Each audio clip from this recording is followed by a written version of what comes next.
नमस्कार, आप सभी का बहुत बहुत स्वागत है। मेरा नाम रूबिका लियाकत है। 4:50 हो रहे हैं। इस वक्त आप देख रहे हैं गूंज न्यूज 18 इंडिया पर। बजट सत्र शुरू हुए 8 दिन हो गए। कायदे से मुझे आप लोगों को कहना चाहिए था, मतलब जो शब्दावली और जिन शब्दों का चयन होना चाहिए था वो कुछ इस तरीके से होना चाहिए था कि संसद चल रही है, चर्चा हो रही है, विपक्ष के सवाल पर सरकार जवाब दे रही है।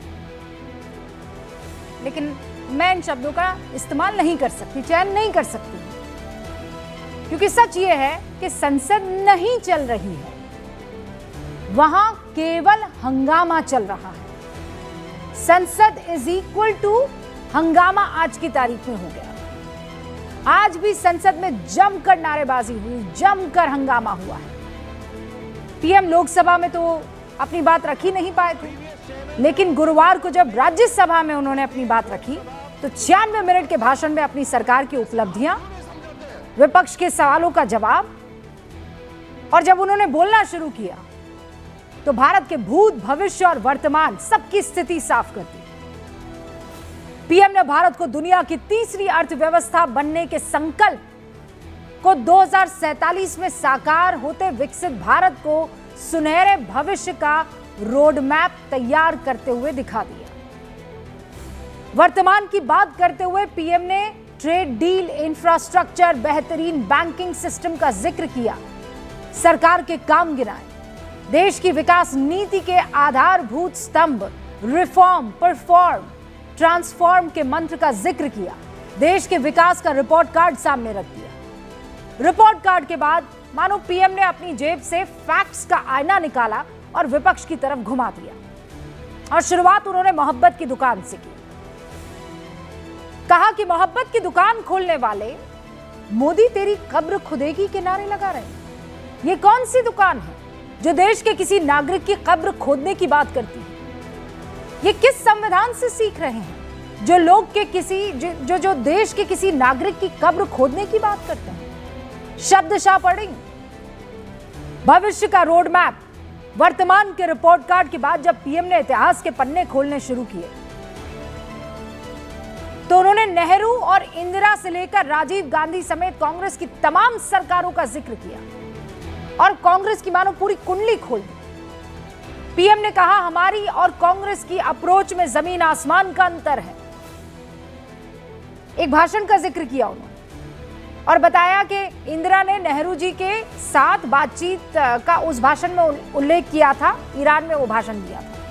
इंदिरा गांधी ने कहा था कि जब किसी ने मेरे पिताजी से पूछा उनके सामने कितनी समस्या है तो उन्होंने कहा 35 करोड़। उस समय इस देश की जनसंख्या 35 करोड़ हुआ करती थी। इंदिरा ने आगे कहा आज देश की जनसंख्या 57 करोड़ है, मेरी समस्याओं की संख्या भी इतनी ही बड़ी है। ये कहते हुए पीएम मोदी ने पूछा क्या कोई ऐसा हो सकता है कि अपने ही देश के लोगों को समस्या माने? फिर आरोप लगाते हुए कहा कि ये लोग भारत के लोगों को समस्या मानते हैं। पीएम मोदी ने अपने भाषण में पहली बार कांग्रेस पर इतना कड़ा प्रहार किया होगा। पीएम मोदी ने नेहरू गांधी परिवार का नाम लिए बगैर चोरी का आरोप लगाया। कहा कि चोरी इनका खानदानी पेशा है। महात्मा गांधी का सरनेम इन्होंने चुरा लिया। विपक्ष को घेरते हुए पीएम मोदी ने जिन मुद्दों को उठाया उसके बाद तो तय था कि कांग्रेस जो है इन पर पलटवार करेगी, और ऐसा हुआ भी। कांग्रेस अध्यक्ष मल्लिकार्जुन खड़गे सामने आए, भाषण को 50, 75 और 100 साल से तौल दिया। नेता प्रतिपक्ष राहुल गांधी उचित और अनुचित अपनी डिक्शनरी से लेकर आए। ये जो राष्ट्रपति के अभिभाषण पर वो जो विचार थे वो रखे उनके सामने, एक रिप्लाई भी उन्होंने नहीं दिया।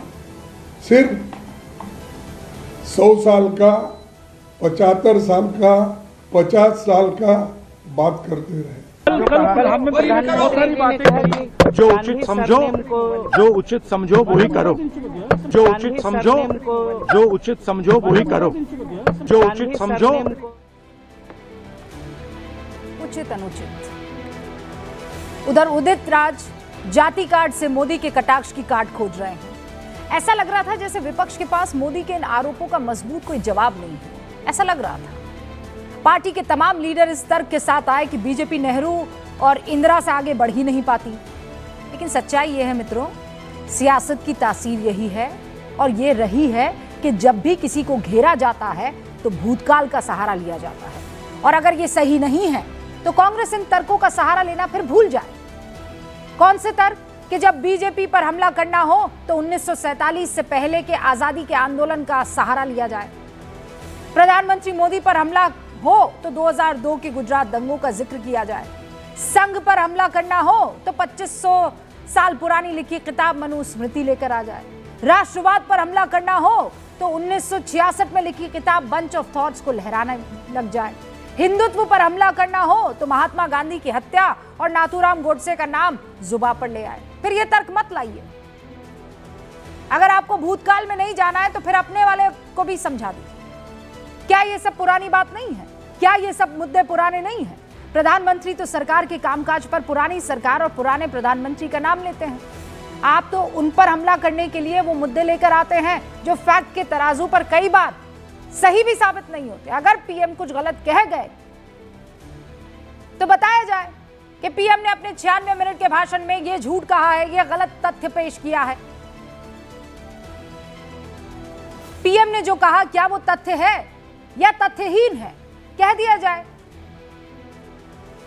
इसीलिए जब ये इकोसिस्टम, चीको सिस्टम ये कहने लग जाता है कि प्रधानमंत्री हर बात पर नेहरू और इंदिरा जी को ले आते हैं, तो फैक्ट ये है कि इस देश की आजादी के 78 साल में से 32 साल 271 दिन तक जवाहरलाल नेहरू और इंदिरा गांधी जी सरकार चला रहे थे। और जब भी देश के विकास की बात होने लगती है तो दोनों के कार्यकाल का जिक्र होगा, क्योंकि देश के जो भी हालात हैं उसमें इन 32 साल 271 दिनों का अहम योगदान है। ये फैक्ट है, इसे कोई नहीं झुटला सकता है। और जब इन्हीं बुनियाद पर सवाल किए जाते हैं तो कहते हैं इनसे आगे बढ़ते नहीं है। हंगामा होने लगता है, कोई दूसरा रास्ता नहीं सूझता है। इस हंगामे की वजह से लोकसभा के 19 घंटे 13 मिनट सिर्फ शोर शराबे में बर्बाद हो गए। शुक्रवार शाम तक इस हंगामे की वजह से जनता के टैक्स का करीब 35 करोड़ 69 लाख रुपए से ज्यादा का नुकसान हो गया है। ये पैसे किसी नेता की जेब से नहीं गए, हम टैक्स पेयर की जेब से गए। आप और हम दिन रात मेहनत करते हैं तब जाकर ये पैसा मिलता है। लेकिन लगता है कि नेताओं को इस पैसे की अहमियत का कोई अंदाजा नहीं है। इसीलिए हर सत्र में विरोध के नाम पर हंगामा, चीखना चिल्लाना, वेल में चले जाना संसद का पर्याय ये बनता जा रहा है। इसीलिए आज गूंज में बड़ा सवाल है, 96 मिनट के भाषण में पीएम ने फैक्ट से इतर क्या कहा है? चलिए इस पर बहस हो जाए। अगर इसलिए संसद से आप जा रहे हैं क्योंकि पीएम ने जो कहा है उसका काट नहीं है, तो फिर आपको जनता को जवाब देना होगा। क्या सरकार को विपक्ष के साथ बैठकर गतिरोध को खत्म नहीं करना चाहिए? यह भी एक इंपॉर्टेंट सवाल है। मैं शुरू कर रही हूं गूंज।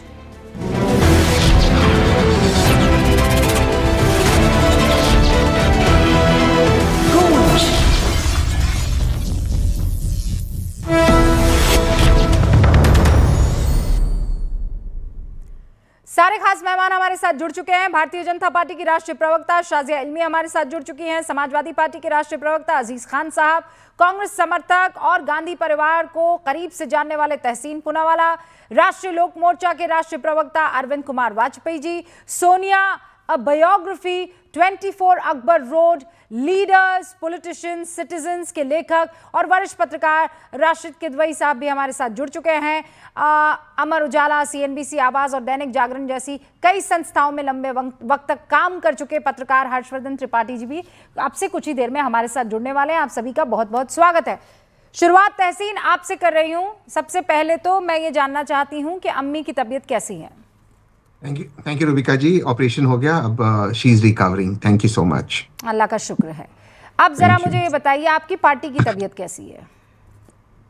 पार्टी की तबीयत ठीक वैसी है जैसे देश के पार्लियामेंट की तबीयत है। आदरणीय प्रधानमंत्री चलनाई ने देना चाहते, ना पार्लियामेंट को, ना आदरणीय प्रधानमंत्री विपक्ष को बोलने देना चाहते। इसलिए आदरणीय स्पीकर ने कोई बात की और बहुत गंभीर बात की। और रूबिका जी, मैं आपसे बिल्कुल इत्तेफाक रखता हूँ कि इतना पैसा 35-36 करोड़ खर्च हो गया अब तक पार्लियामेंट में, और हम सबकी अपेक्षा थी, छोड़ दीजिए मैं कांग्रेस को वोट करता हूँ, शायद कोई और बीजेपी को वोट करता, कि हमारे आदरणीय वजीर आजम आकर हमको संबोधित करे कम से कम लोकसभा में। पहली बार भारत के इतिहास में हुआ है कि इतने वर्षों के आजादी के बाद एक प्रधानमंत्री लोकसभा में नहीं बोल पाए। क्या है वो सुरक्षा? कहां है? अगर देश की सबसे सुरक्षित बिल्डिंग में प्रधानमंत्री नहीं बोल सकते। अब मैं स्पीकर साहब को बहुत गंभीरता से लेता हूं, 30 सेकंड में अपनी बात समाप्त करता हूं। आदरणीय स्पीकर ओम बिरला जी ने कहा कि आदरणीय प्रधानमंत्री पे हमला हो सकता था और कुछ विपक्ष की महिला सांसद, कांग्रेस की महिला सांसद उन पे अटैक करने वाले थे। ये any attack on the prime minister, physical attack को इम्यूनिटी किसी भी एमपी को नहीं है। इम्यूनिटी आपको बोलने की होती है, अटैक की नहीं होती।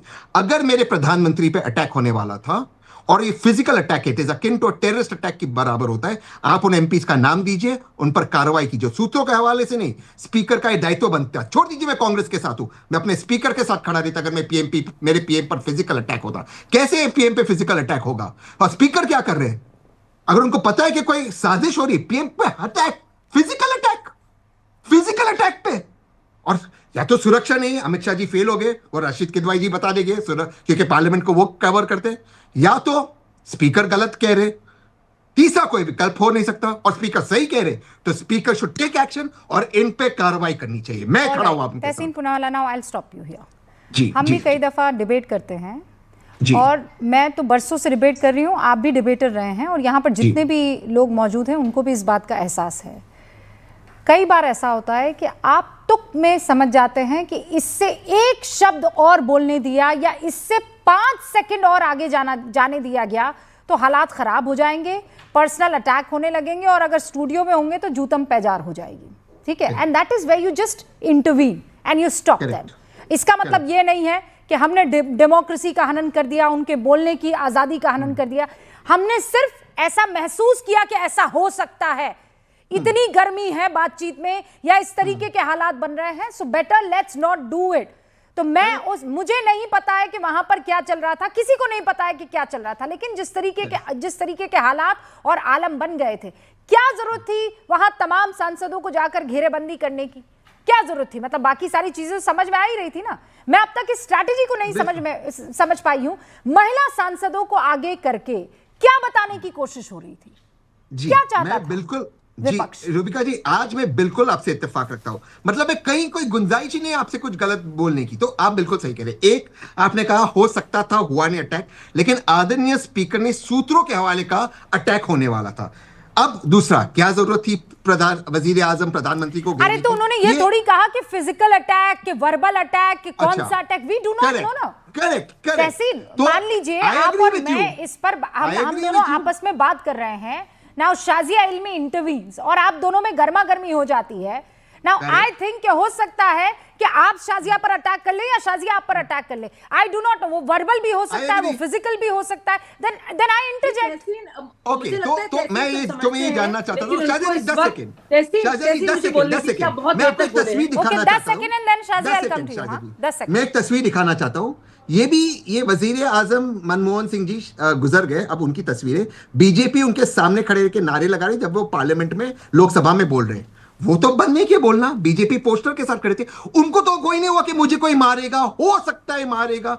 आज 75 साल की आजादी के बाद मदर ऑफ डेमोक्रेसी में प्रधानमंत्री को डर लगता है कि कोई मारेगा। I also know and you also know। Tehseen please मत कीजिए जिस तरीके, नहीं जिस तरीके, तरीके, अरे सुनिए, आपने कब सुना है उस दरमियान 2004 की बात है एकदम, तब नए नवेले बने थे प्रधानमंत्री मनमोहन सिंह।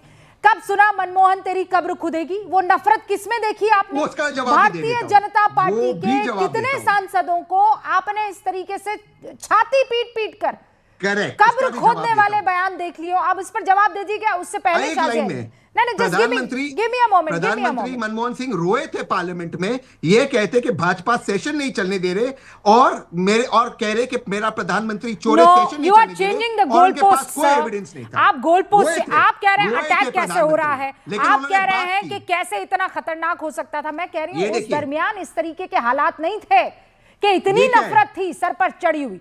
शाजिया देखिए रूबिका जी, बहुत देर तक मैंने सुना तहसीन जी की बात को। तहसीन जी, आप क्या बात कर रहे हैं मनमोहन सिंह के वक्त की? आपको याद है अन्ना हजारे आंदोलन? आपको याद है खुद बेचारे मनमोहन सिंह जो ऑर्डिनेंस लेके आए थे उसको आप ही के एमपी ने फाड़ा था। तो जो मनमोहन सिंह की कद्र राहुल गांधी नहीं कर सकते, वो आपके बीजेपी के क्या करेंगे? और ऐसे कभी हालात पैदा हुए थे, ऑर्डिनेंस को फाड़ा था, आपको याद है? नहीं जी I बिल्कुल will फाड़ा use था। anything. इट्स नोन, एवरीबॉडी मैं नोज अबाउट debate इट। छोड़ इफ दूंगा, यू राहुल अनअवेयर गांधी ने तहसीन, फाड़ा हमारा है। आप पहली बार टीवी में मैं जब आए डिबेट थे छोड़ मेरे दूंगा, साथी मैं थे। माफी मांग के दूसरी डिबेट बात मैं कहना चाह रही हूँ, चलिए इस टॉपिक से पब्लिकली माफी हटकर, मांगूंगा। राहुल क्यों गांधी ने सुनिए नहीं सुनिए, फाड़ा था, संसद की नहीं फाड़ा गरिमा, था। आप फिजिकल फाइट कह रहे हैं। संसद की गरिमा हाथों की ताकत से नहीं होती है भाई साहब, शब्दों की सोच की मर्यादा से बनती है। और ये गरिमा शारीरिक शोर में नहीं है, ये नैतिक ऊंचाई में है। आप चाहते थे ऐसा कोई माहौल बने कि वो महिला सांसद सामने आए, प्रधानमंत्री की कुर्सी तक जाएं, इस तरह के अप्रिय हालात बने, और फिर क्या हो, दुनिया के सामने हम शर्मसार होते कि ये हमारी संसद है। और प्रधानमंत्री, आपको तो कद्र है नहीं उस पद की, एलओपी के पद की भी कद्र नहीं आपको, लेकिन देश को तो है ना भाई मेरे।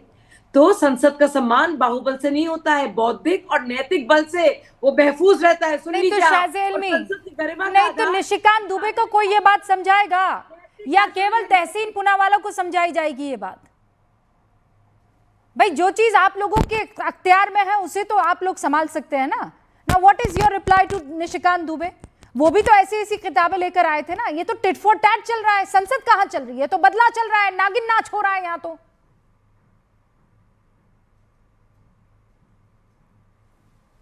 शाज़िया अलमी,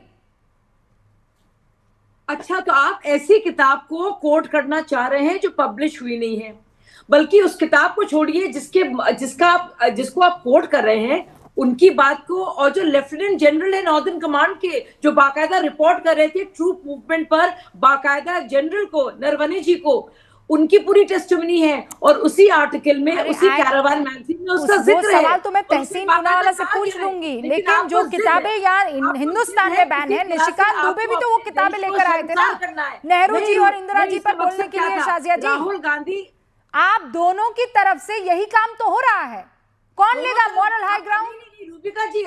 रूबिका जी, ये जो किताबें निशिकांत दुबे जी कोट कर रहे थे, ये तो बाकायदा पब्लिश्ड है।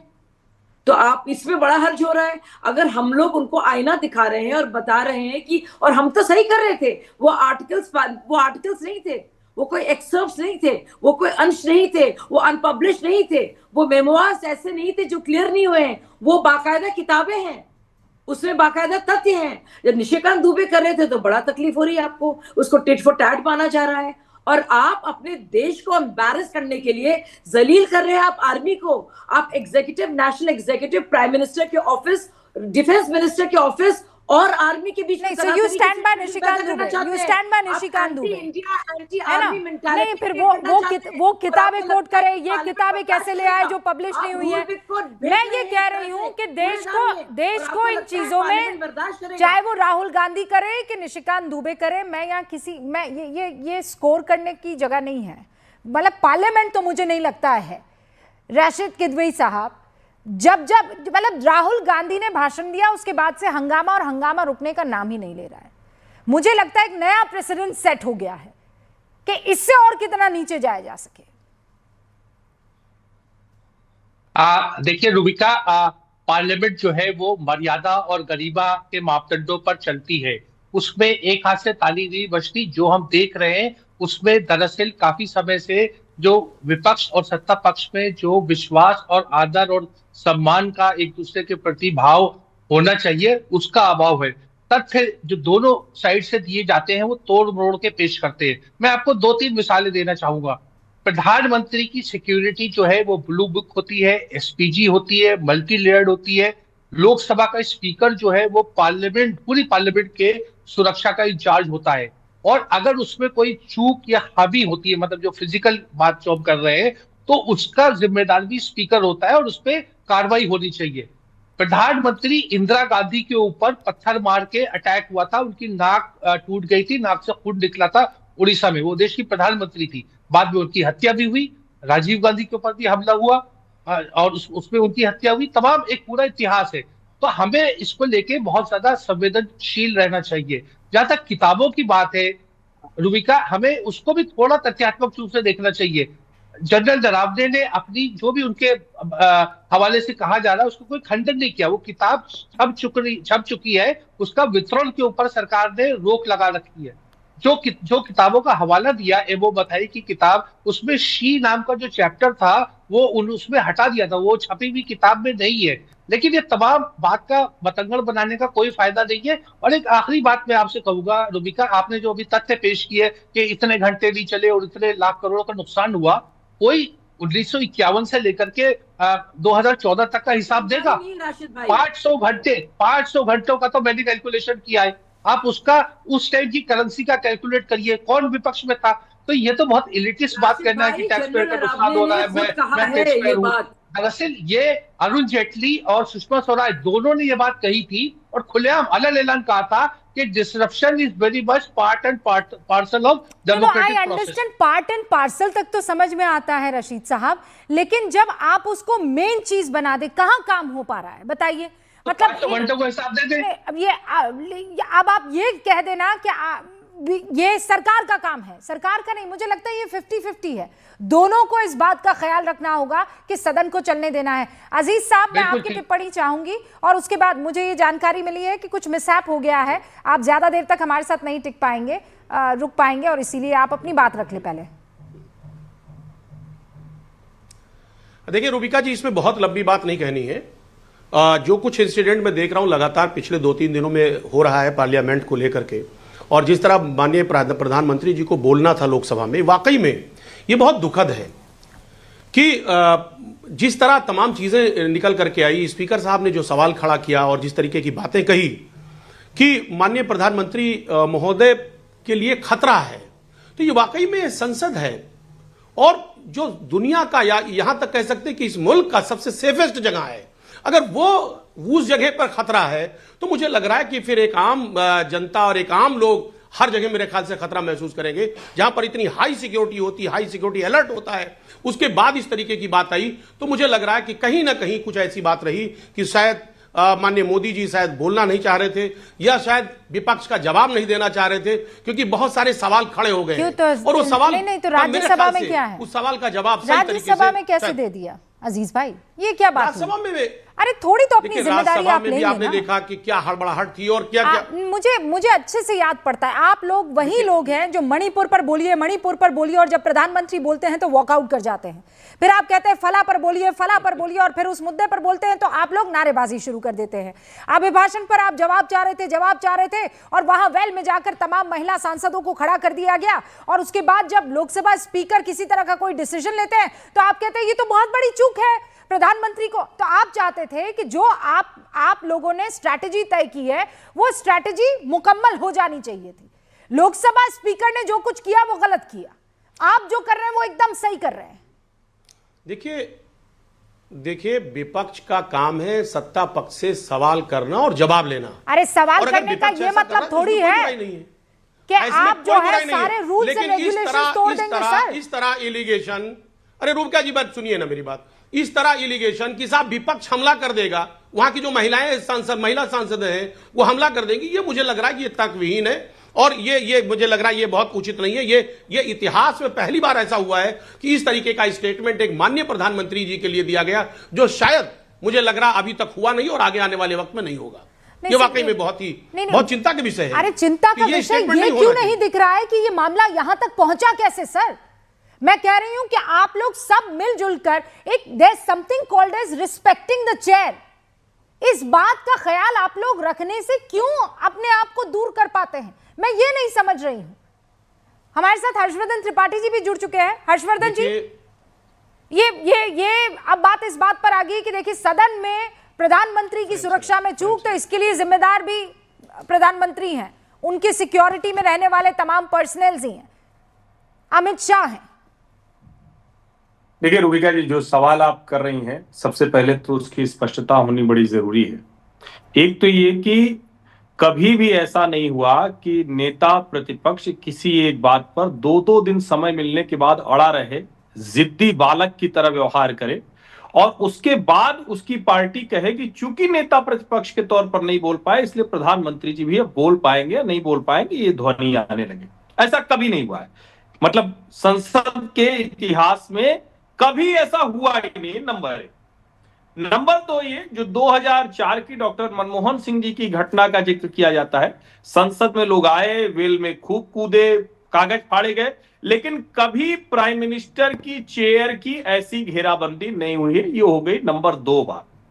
अब जिस बात को लेकर कहा जा रहा है कि पीएम पर हमला हो जाता सिक्योरिटी को लेकर, कोई ये थोड़ी ना कह रहा है कि वो ऐसा हमला हो जाता जैसी कल्पना की जा रही कि कोई बाहर कुछ कर देता। राहुल गांधी जो कहते हैं कि डंडे मारेंगे लोग 6 महीने बाद, ये राहुल गांधी वाला वो वाला नहीं था। लेकिन जरा आप सोचिए ना, क्या महिला सांसद प्रधानमंत्री को घेर कर जिस तरह से बैनर लेकर या क्या कुछ था उनके हाथ में लेकर वो खड़ी थी, ये कोई सहज स्थिति थी क्या? और क्या ऐसा लोकतंत्र में अच्छी स्थिति है क्या?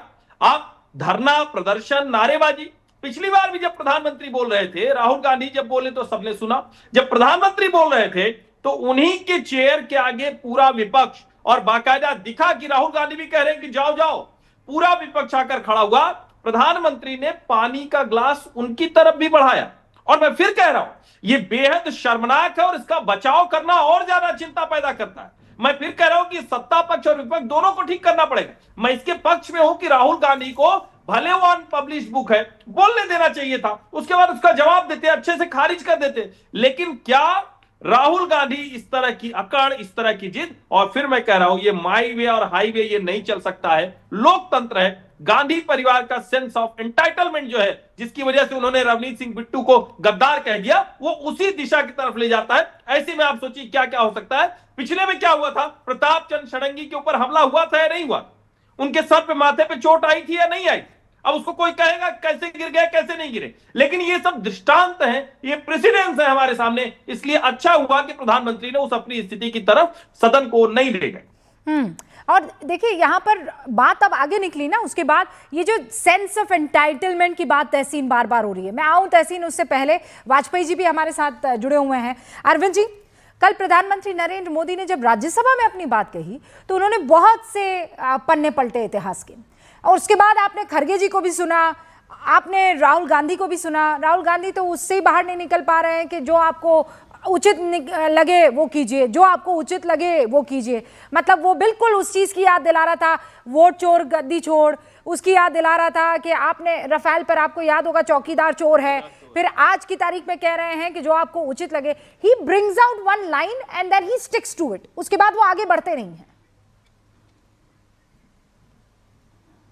रूबिका जी, कल भी राज्यसभा में जब प्रधानमंत्री जी बोल रहे थे तो ये बाइकआउट कर गए थे कांग्रेस के लोग, सारे सब लोग छोड़ के चले गए थे। तो ये तो इनकी आदत का हिस्सा बन गया है ना, शोर शराबा मचाना है, लोकसभा हो राज्यसभा हो दोनों को चलने नहीं देना है। जबकि आपको सबको मालूम है 2.5 लाख रुपए मिनट कॉस्ट करता है, टैक्स पेयर की मनी है, 9 करोड़ रुपया रोज का लगता है, टैक्स पेयर की मनी है। पर वो उनकी स्ट्रेटजी है कि नहीं चलने देंगे, हम किसी कीमत पे नहीं चलने देंगे। ये तो अभी क्लियर हो गया ना कि एलओपी को नहीं बोलने दिया गया, तो इसलिए वो प्रधानमंत्री को भी नहीं बोलने दिया गया। जबकि एलओपी को बोलने के लिए मना किया गया अंडर रूल 349। कौन कस्टोडियन होता है लोकसभा का? स्पीकर, और राज्यसभा का डिप्टी स्पीकर। स्पीकर से ज्यादा कौन बेहतर जानेगा कि क्या माहौल है क्या नहीं है। और ये जो कह रहे हैं कि भी एसपीजी है और ये है और वो है, कोई जब दरवाजे बंद हो जाते हैं तो कोई एसपीजी अंदर नहीं आती है, कोई सिक्योरिटी अंदर नहीं आती है। और सारंगी साहब का एग्जाम्पल बिल्कुल सही दिया, उनके माथे पे चोटें आई थी। तो ये तो हो चुका है। और अगर ऐसी परिस्थिति में लोकसभा स्पीकर ने ये सजेस्ट किया कि आप मत आइए, तो उसको भी ये बिल्कुल अग्री नहीं कर रहे हैं। बल्कि इनको वो तो क्या बताऊं भाई, उनको कंडेम कर रहा है। मेरी एक बात सुनिए ना, तहसीन भाई को और कांग्रेस को, तहसीन को छोड़िए, कांग्रेस को कंडेम करना चाहिए कि नहीं जी नहीं, इस तरह के कोई हालात बनने का मतलब नहीं होता। हम देखते हैं कैसे इस तरह की बात नहीं होगी। और प्रधानमंत्री को आना चाहिए, बोलना चाहिए। ये तो नहीं कहा उन्होंने ये बात नहीं कही है, बल्कि स्पीकर साहब की जो असेसमेंट है उसको क्वेश्चनिंग कर रहे हैं। हाँ। उसको क्वेश्चनिंग कर रहे हैं कि स्पीकर साहब के उसमें छुप रहे हैं पीछे। मतलब हमें ये नहीं समझ आ रहा, मोहब्बत की दुकान खोलने चले थे, संविधान की दुआई देते हैं, लोकतंत्र की दुआई देते हैं, और प्रधानमंत्री को रोज नई गालियां देते हैं। रशीद साहब, कल भी एक प्रवक्ता सब आए थे यहाँ बैठे आपके, और कायर बोल के गए हैं। मैंने ऑब्जेक्शन किया, मैंने कहा ये मत करिए, लेकिन कहाँ मानने वाले लोग हैं। ये तो वो ठीक कहा प्रधानमंत्री जी, 2 किलो रोज गालियां खाता हूं और मैं वही मेरी डाइट है, ये उन्होंने खुद बताया है। तो हमारा कहना ये है कि लोकतंत्र की मर्यादाओं को तार तार न करिए। ओके, संविधान की रशीद साहब कुछ कहेंगे? तार न करिए, रुकिए ना सर, पार्लियामेंट चलने दीजिए। वाजपेयी जी सुनिए, उसके बाद मैं वापस आती हूं। देखिए रुबिका जी, गूंज प्रोग्राम के देखने वाले दर्शकों को गुमराह करने का प्रयास हो रहा है। लोकसभा में मार्शल होते हैं, मार्शल जो होते हैं वो स्पीकर के डिस्पोजल पे होते हैं। स्पीकर चाहे किसी को भी इविक्ट कर सकता है, मार्शल्स का इस्तेमाल कर सकता है। तो ये तमाम बातें हैं। और जो पूरी सिक्योरिटी उसका मैं खुलासा नहीं करना चाहता, प्रधानमंत्री की सिक्योरिटी मल्टी लेयर होती है। ये कहना कि संसद के दरवाजे बंद हो जाते हैं, एसपीजी नहीं आता, ये सब तथ्यहीन बातें हैं। दूसरी बात, इस देश में एक स्लोगन था और वो याद करिए, गली गली में शोर है, राजीव गांधी चोर है। वो किसने कहा था और वो क्या अपमानजनक बात नहीं थी? आप 2 किलो इंदिरा गांधी के बारे में थी, बोफोर्स के संदर्भ में थी, बोफोर्स के संदर्भ में थी। वो संदर्भ की मैं बात कर रहा हूँ, वो तो रफाल का भी संदर्भ था। देखिए ये पॉलिटिकल स्लोगन्स होते हैं। क्या कहा सुप्रीम कोर्ट ने? क्या कहा? नहीं, चीज को जस्टिफाई नहीं कर रहा, सरकार के ऊपर कोई भी करप्शन की कि पॉलिटिकल स्लोगन्स होते हैं और प्रोवोकेटिव होते हैं। पहली सरकार है जब से आजादी मिली है रशीद भाई कि इस बार भी सेंट्रल गवर्नमेंट के ऊपर एक भी करप्शन का इल्जाम नहीं है। ये पहली बार हमारे इतिहास में हुआ है। और सरकारें आई, लेकिन पहली सरकार है मोदी जी की। मैं कह रहा हूँ पॉलिटिकल स्लोगन्स होते हैं। पॉलिटिकल स्लोगन में जैसे चौकीदार चोर का नारा लगाया गया था, वो पोर्ट केस में था, उसी तरीके से राजीव गांधी को भी चोर का इल्जाम लगाया गया था। ये मोदी नफरत है रशीद भाई, खुले तौर पे ये मोदी नफरत है। इसका राजीव गांधी की नफरत थी। और आप क्या चाहते हैं कि मार्शल्स महिला सांसदों को रशीद भाई एक सवाल आप क्या चाहते थे? जो बात शाजिया इल्मी कह रही है ना कि ये मोदी नफरत है, भाई नफरत को आप कैसे तोलते हैं? आपने कहा ये पॉलिटिकल स्लोगन है। आई अंडरस्टैंड कि पॉलिटिकल स्लोगन होते हैं, सामने गली गली में चोर है, इनका नेता चोर है, गली गली में शोर है, इनका नेता चोर है, अंडरस्टैंडेबल, ठीक है। चौकीदार चोर है, हमें मालूम है, तब तो किसी ने ये मुद्दा नहीं उठाया था। फिर उसके बाद कहा वोट चोर, किसी ने मुद्दा नहीं उठाया। ये कौन सा पॉलिटिकल नारा है? मोदी तेरी कब्र खुदेगी। बहुत अपमानजनक है और गलत है। उस पर तो लोगों को एक्शन लेना चाहिए, कार्रवाई। पर ये किसने किया? लेना चाहिए। आप रुकिए, मैं I am going one by one. इत्मीनान से सुनिए शाजिया जी, बस एक सेकंड रुकिए, मैं आपके पास आ रही हूँ। नहीं रशीद भाई, कोई व्यक्ति नहीं है, कोई व्यक्ति नहीं है। पवन खेड़ा केवल व्यक्ति नहीं है, रणदीप सुरजेवाला केवल व्यक्ति नहीं है। प्लेन के नीचे इन लोगों के सामने वो नारे चल रहे थे, आपको याद है ना? मोदी तेरी कब्र खुदेगी, मोदी तेरी कब्र खुदेगी। देखिए रुबिका, आप इसको प्लीज थोड़ी गंभीरता से लीजिए। गंभीरता से ले रही हूं मैं। नारे लगाने वालों के खिलाफ बिल्कुल कार्रवाई होनी चाहिए और अगर नहीं हुई तो ये बहुत दुर्भाग्यपूर्ण है। अब मुझे एक बात बताइए आप राशिद साहब, मुझे लगता है कि आपको सामने वाले से किस तरीके से पेश आना है, सामने वाले को कैसे डील करना है, वो आप अपने सीनियर से समझते हैं। Tehseen Poonawalla, this question is also for you. पहले 20 सेकंड रशीद साहब बोलेंगे, उसके बाद आप बोल दीजिएगा। जब आप अपने लीडर को, किसी एमपी को ट्रेटर, चोर, गद्दार कहते हुए इन a very very casual way, हाथ में जेब डालकर ये कहते हुए कि देखो देखो देखो ट्रेटर जा रहा है, आप क्या मैसेज दे रहे हैं? What kind of leadership is this? बिल्कुल गलत है, बिल्कुल गलत है। देखिए ये बात, इस बात को राहुल गांधी को खेद व्यक्त करना चाहिए था, उसको अपने शब्द वापस लेने चाहिए थे। होता तो और आगे बढ़ के माफी भी मांग सकते थे। ये तमाम उनके पास बातें थी। लेकिन रुबिका, फिर यहाँ कोई इक्वी बैलेंस की बात नहीं होती है। बात यह है कि कोई कहता है कि टेररिस्ट कह रहा है किसी को, तो कोई उसको ट्रेटर कह रहा है। ये दोनों बहुत गंभीर चीजें हैं और इसका लोकतंत्र में कोई जगह नहीं है। रशीद साहब, और यही वो इकोसिस्टम है जो कहता है कि शाजिया इल्मी की पार्टी और शाजिया इल्मी की सोच वाले जितने भी लोग हैं वो क्या करते हैं, जो उनको पसंद नहीं आता है उसको वो ट्रेटर कह देते, उनको गद्दार कह देते। सर, कथनी और करनी में फर्क है। वहां सदन के बाहर लीडर ऑफ ऑपोजिशन एक एमपी को गद्दार कहता है, ट्रेटर कहता है, और इनमें इतने, मतलब look at the audacity of that gentleman कि वो फिर कहते हैं कि इनको देख लीजिए, अलावा गद्दार के इनके मुंह पर कुछ रहता नहीं। तहसीन पूनावाला, क्या आप अपने कार्यकर्ताओं को मैसेज दे रहे हैं? क्या मैसेज दे रहे हैं आप? रुबिका जी, 3 चीजों का मैं वर्णन बहुत संक्षेप में करूंगा। सबसे पहले एक चीज, और मैं आपकी थर्ड बात पे भी में आऊंगा जो अपने बिट्टू जी के बारे में की। प्लीज मुझे 30 second. No, I did not say about Bittu ji. I am talking मैं कह about रहा this हूं। leader's body language. मैं कह रहा हूं। I am talking about the way this leader Rubika is जी, मेरा treating चांस है, मुझे please people he doesn't like. Rubika ji, मैं समझ गया, प्लीज मुझे चांस दीजिए। सबसे पहली बात, क्या पहले पार्लियामेंट में किसी अननोन रीजंस के लिए पार्लियामेंट को डिस्टॉर्ट नहीं किया गया था? अरुण जेटली जी, सुषमा स्वराज जी, पूरा विंटर सेशन। बोफोर्स के बारे में शाजिया कह रही थी, बोफोर्स का एक इंटरव्यू रेडियो पे स्वीडन में आया था। कौन से उनके पास डॉक्यूमेंट्स है? पूरा सेशन उन्होंने खराब किया, विंटर सेशन 2G के ऊपर। क्या निकला? सब इक्विटल निकले। इसके लिए माफी मांगी बीजेपी ने, सुषमा जी और अरुण स्वराज जी ने, अरुण जेटली जी ने कहा हमारा अधिकार है। दूसरी चीज पे मैं आता हूं, स्पीकर के सारे, माननीय स्पीकर के सारे अटकले के आदरणीय प्रधानमंत्री पे हमले होते। रशीद जी बिल्कुल सही कहते, मार्शल्स होते।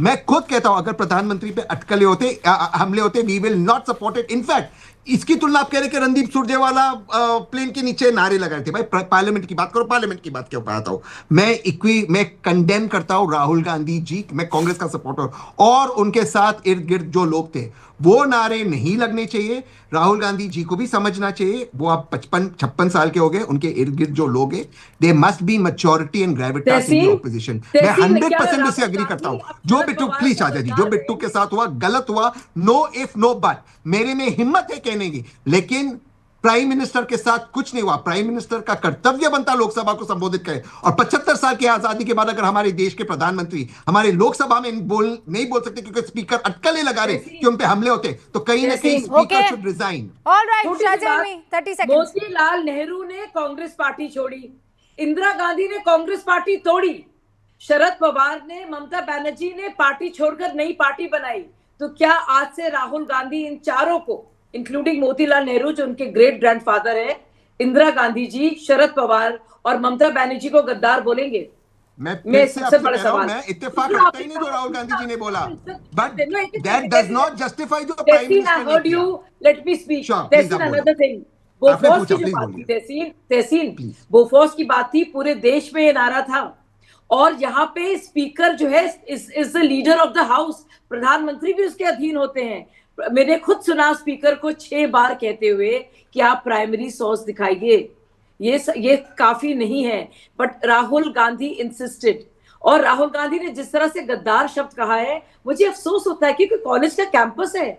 आप चलिए, आपको अपनी इज्जत नहीं है, आप एलओपी की पद की तो इज्जत करते। और आपने मार्शल्स की बात की, क्या आप चाहते थे मार्शल्स महिला सांसदों को पकड़ कर ले जाए? वो अच्छा लगता? नागरिक आपको या मुझको अच्छा लगता? वो तहसीन आप खुद सोचिए। मतलब मुझे शर्म आती है। क्या स्ट्रैटेजी है? क्या महिलाओं को सामने कर देंगे, प्रधानमंत्री की चेयर तक ले जाएंगे? 10 सेकंड दीजिए। गरिमा होती है ना। अगर कोई महिला प्रधानमंत्री पे अटैक करे, हमारा कर्तव्य है हमारे प्रधानमंत्री को सुरक्षित देना। अच्छा या बुरा लगने की बात ही नहीं है। अगर कोई कांग्रेस की महिला करती है, प्लीज उनको अरेस्ट कीजिए। अब मेरा सवाल है, speaker should resign. No, arrest कीजिए मतलब क्या होता है? नहीं, अपने लिए, अपने देश के लिए नहीं, अरेस्ट कीजिए। अरे मैं उस पल को सिर्फ आप सोचिए। हाँ हर्षवर्धन जी, सिर्फ ये सोचिए कि किसी तरह से हाथ में वो बकायदा उनके हाथ में प्लकार्ड था, कोई उठाकर प्लकार्ड इस तरफ कर देता या उस तरफ कर देता, या जोर जोर से नारेबाजी करने लगता, और उसके बाद मार्शल्स आ जाते, तो फिर क्या होता? क्या स्थिति बनती? नहीं रुबिका जी, यही होता ही। ऐसा नहीं है कि ये होता या ना, ये तय था कि ये होता, वरना क्या जरूरत थी? प्रधानमंत्री का बोलना तय था, उनका समय तय था, उनकी चेयर के इर्द गिर्द ऐसे घेराबंदी। तो ये तो कोई युद्ध लड़ने जा रहे थे क्या? आपको विरोध प्रदर्शन करना था, अपनी जगह पर खड़े होकर करते। उससे आगे वेल में आ जाते आप, उससे भी आगे आप प्रधानमंत्री की चेयर के सामने काफी हिस्सा होता है, और इस नई वाली संसद में तो बहुत हिस्सा है, वहां जाकर आप खड़े होकर नारे लगाते। लेकिन जिस तरह से सीक्वेंस है, जिस तरह से वो महिला सांसद एक लाइन से खड़ी है, उनकी नीयत ठीक नहीं थी। आप अनुमान लगा सकते हैं, लेकिन भला हुआ कि ऐसी अप्रिय स्थिति देश की संसद में नहीं। और मैं फिर कह रहा हूं, ये हमला मतलब कोई किसी को मार देगा, कोई किसी को ये कर देगा, या कोई बाहर पत्थर चला दे रहा है, ये घटना नहीं। सांसदों ने ऐसी रणनीति बनाई, विपक्षी सांसदों ने, ये ज्यादा बड़ी चिंता की बात है। उस दृश्य की कल्पना करना, मतलब हम लोग जो कह रहे हैं वो नहीं हुआ, ये बड़ा अच्छा है। देखिए, एक श्रीकांत दरगद है जो कह रहे हैं, रूबिका जी मेरा सवाल सिर्फ ये है कि जब राष्ट्रपति के अभिवादन के ऊपर बात करनी थी तो राहुल गांधी क्यों चीन के ऊपर संबोधन रख रहे थे? राहुल गांधी हर बार जो विषय होता है उस पर बात क्यों नहीं करते हैं? ये वो सवाल पूछ रहे हैं। कई ऐसे लोग हैं जो ये कह रहे हैं कि कांग्रेस वहां सदन में रहकर सवाल पूछे, फिर जवाब आए, ना समझ में आए तो दोबारा सवाल पूछे, लेकिन संसद में शोरगुल्ला, ये हमारे टैक्स का पैसा जो है वो बर्बाद हो रहा है। एक मीरुल लूथरा भी ऐसी ही एक बात कह रही हैं, और बीना तलसी करके हैं वो भी यही बातें कह रही हैं। कुल मिलाकर दर्शक देख रहे हैं और उनको ये बात पसंद नहीं आ रही है कि संसद में उनका वक्त जाया हो रहा है। मुझे तो वक्त इतनी इजाजत दे रहा है, और हमारी बहस देखिए कितनी शानदार थी। मतलब तमाम सांसद शायद गूंज से ही सीख ले कि अपनी कड़वी से कड़वी बात कहनी है, कह दीजिए मर्यादा में रहते हुए, सीखेंगे बात। बहुत बहुत शुक्रिया आप सभी का हमारे साथ जुड़ने के लिए। देखते रहिए न्यूज़ 18।